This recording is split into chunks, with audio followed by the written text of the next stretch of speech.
At 20 years old, Dele Alli looked untouchable, fearless, arrogant in the best way, playing football like he already belonged among the elite. England called him the future. Fans compared him to legends. And for a moment, it actually felt inevitable. Because Dele wasn't just talented, he looked destined. But less than 10 years later, the same football world that once worshipped him acted like he never existed. So what happened? How does one of the brightest young stars in the game disappear before turning 30? And why did the internet decide his downfall was funny, before anyone understood what he was actually going through? This is the story football never really told about Dele Alli. Dele Alli's rise was ridiculous. In 2015, Tottenham signed him from MK Dons. Most expected a long-term project. Instead, he walked straight into the Premier League and looked like he already owned it. The confidence, the aggression, the swagger. He played like nobody on the pitch could stop him, and he backed it up. Nutmegs, long-range screamers, last-minute winners. Dele didn't just play, he embarrassed defenders, and fans loved him for it. His partnership with Harry Kane became lethal. Under Mauricio Pochettino, Tottenham became title contenders, and Dele became the face of a fearless new generation. By 21, he had won the PFA Young Player of the Year award. Twice. That almost never happens. But football doesn't just celebrate young stars, it consumes them. By 2018, the first cracks appeared. At first, people shrugged it off. Players lose form. But with Dele, it felt different. The explosiveness faded. The magic became rare. Then the injuries hit. Hamstrings, fitness struggles, constant interruptions. Injuries don't just hurt the body.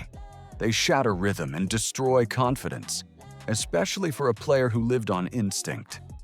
Tottenham itself started to crumble. The squad looked drained.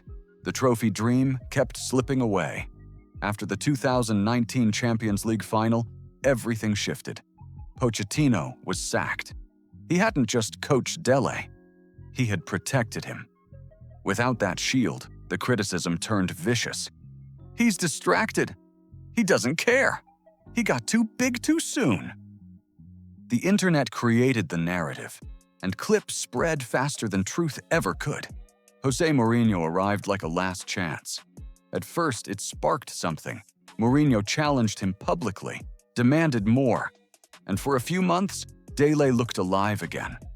Goals returned, energy returned, but it didn't last.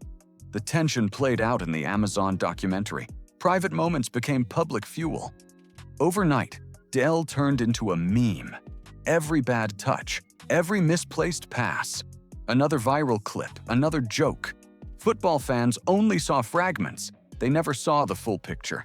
By 2022, the boy who was once valued at over £100 million joined Everton as a cautionary tale. The move was meant to be a reset. Instead, it became another chapter of struggle. Then came the loan to Besiktas. For many, that felt like the end. But the public story was only half the truth. In 2023, Dele sat down with Gary Neville. And for the first time, the football world was forced to listen. He spoke about childhood trauma, sexual abuse at 6 years old, dealing drugs on the streets at 8, pain he had carried long before the fame. He admitted to a sleeping pill addiction that spiraled during his darkest periods. Suddenly, the memes didn't feel funny anymore. The player people had mocked was a man fighting battles most of us could never imagine. Many only found sympathy after he laid it all bare, as if athletes must publicly bleed before they're allowed to be human. That interview didn't erase his football decline, but it reminded everyone, under the shirt and the spotlight, there's a person. The strange thing about football is how fast it moves on. One season, you're the future. The next, you're a memory. New stars arrive, new stories take over. Dele Alli became a name spoken with sadness instead of excitement. But calling it simply wasted talent misses everything. This wasn't just a loss of form. It was a very public unraveling, watched, judged, and memed in real time. It exposed how cruel modern football culture can be, especially online. Confidence is celebrated when you win. When you struggle, the same swagger becomes arrogance, and patience disappears. Dele learned that the hardest way. Yet the story still isn't over. As of 2026, Dele Alli is a free agent, training again at Tottenham's facilities, still fighting, still believing.